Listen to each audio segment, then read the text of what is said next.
يا سلام على راحة البال يا ولد. علي النعمة الزرع هدوء.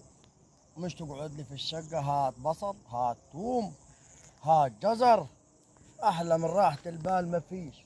هدوء كده باشا بينك وبين السماء وبين زرعياتك وبين بهيماتك وتبارك الله. اوعى تقول لي اللي عايز يرمى على الجواز، والله العظيم حتتكلبش كلبيشه زي بص زي الاعدام.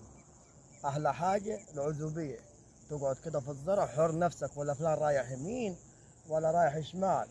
تبعوني انا، تبعوني، اسال مجرب ولا تسال طبيب.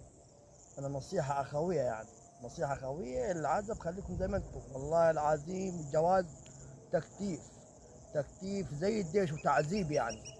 رايح فين؟ هات لي بصل هات لي ثوم، بطني وجعاني هات لي برشام هات لي مش عارف ايه. تبعوني انا نصيحه يعني. انا قاعد خيكم ابو موسى قاعد في الزرعه، سايب الجمل بما بيه حمل، قاعد في الزرع تبارك الله. يلا يا عم ودعونا بالشفاء ان شاء الله، كل سنه طيبين.